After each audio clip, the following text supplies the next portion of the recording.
Item ಯಾವುದೇ ಇರಲಿ try ಮಾಡಿ ಆಚಿ ಚಿಕನ್ ಮಸಾಲಾ. ನಾಳೆ ರಾಜ್ಯದಾದ್ಯಂತ ಸಾರಿಗೆ ನೌಕರರ ಮುಷ್ಕರ ಹಿನ್ನೆಲೆ ವಿಜಯನಗರದಲ್ಲಿ ಕೆಎಸ್ಆರ್ಟಿಸಿ ರೋಡಿಗಿಳಿಯೋದೇ ಡೌಟ್ ಎನ್ನಲಾಗ್ತಾ ಇದೆ.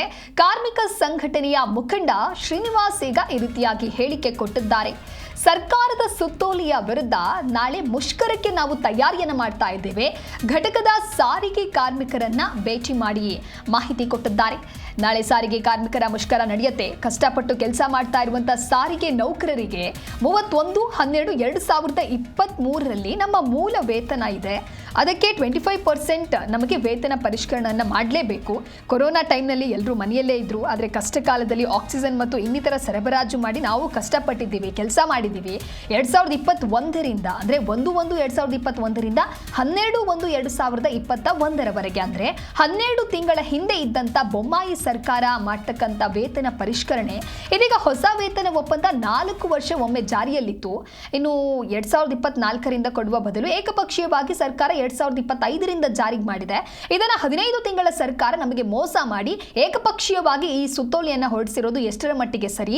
ಏಕಪಕ್ಷೀಯ ಸುತ್ತೋಲೆ ನಮ್ಮ ಸಾರಿಗೆ ನಿಗಮದ ಜಂಟಿ ಕ್ರಿಯೆ ಸಮಿತಿ ಹೊಸಪೇಟೆ ವಿಭಾಗದ ವತಿಯಿಂದ ಇದಕ್ಕೆ ವಿರೋಧ ಇದೆ. ಸರ್ಕಾರದ ಸುತ್ತೋಲೆಯ ವಿರುದ್ಧವಾಗಿ ಮುಷ್ಕರವನ್ನ ನಾವು ನಾಳೆ ಮಾಡ್ತೇವೆ. ಅದಕ್ಕೆ ಬೇಕಾದಂತ ತಯಾರಿಗಳಾಗ್ತಾ ಇದೆ.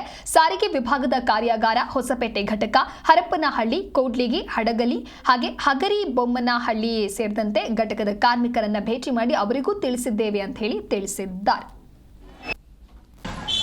2026 ಮೇ ತಿಂಗಳ 20ರಿಂದ ನಮ್ಮ ಸಾರಿಗೆ ಮುಷ್ಕರ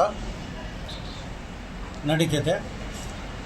ಏನು ನಮ್ಮ ಬೇಡಿಕೆಗಳು, ಕಷ್ಟಪಟ್ಟು ದುಡ್ತಕ್ಕಂಥ ನಮ್ಮ ಸಾರಿಗೆ ನೌಕರರಿಗೆ 31/12/2023ಕ್ಕೆ ಏನು ನಮ್ಮ ಮೂಲ ವೇತನ ಇದೆ ಅದಕ್ಕೆ 25% ನಮಗೆ ವೇತನ ಪರಿಷ್ಕರಣೆ ಮಾಡಬೇಕು.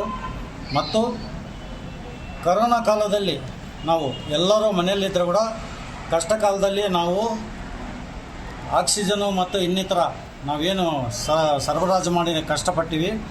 ಆ ಕಾಲದಲ್ಲಿ ನಮಗೆ 1/1/21ರಿಂದ 31/12/21ರವರೆಗೆ 12 ತಿಂಗಳ ನಮಗೇನು ಹಿಂದೆ ಬೊಂಬೈ ಸರ್ಕಾರ ಮಾಡ್ತಕ್ಕಂಥ ವೇತನ ಪರಿಷ್ಕರಣೆದು 15% ಡಿಫರೆನ್ಸನ್ನು ಕೊಡಬೇಕು. ಈಗ ಹೊಸ ವೇತನ ಒಪ್ಪಂದ 4 ವರ್ಷಕ್ಕೊಮ್ಮೆ ಜಾರಿಯಲ್ಲಿದ್ದು 1/1/24ರಿಂದ ಕೊಡೋ ಬದಲು ಏಕಪಕ್ಷೀಯವಾಗಿ ಸರ್ಕಾರ 1/4/2025ರಿಂದ ಜಾರಿ ತಂದಿದೆ. ಇದನ್ನು 15 ತಿಂಗಳ ನಮಗೆ ಸರ್ಕಾರ ಮೋಸ ಮಾಡಿ ನಮಗೆ ಏಕಪಕ್ಷೀಯವಾಗಿ ಈ ಒಂದು ಸುತ್ತೋಲೆಯನ್ನು ಹೊರಡಿಸಿದೆ. ಈ ಒಂದು ಏಕಪಕ್ಷೀಯ ಸುತ್ತೋಲೆಗೆ ನಮ್ಮ ಒಂದು ಸಾರಿಗೆ ನಿಗಮಗಳ ಜಂಟಿ ಕ್ರಿಯಾ ಸಮಿತಿ ಏನು ಹೊಸಪೇಟೆ ವಿಭಾಗ ಆಗ್ಬೋದು ಅಥವಾ ನಮ್ಮ ಬೆಂಗಳೂರು ಮಟ್ಟದಲ್ಲಿ ಆಗ್ಬೋದು, ನಮ್ಮದು ವಿರೋಧ ಇದೆ. ಇದಕ್ಕೆ ನಾವು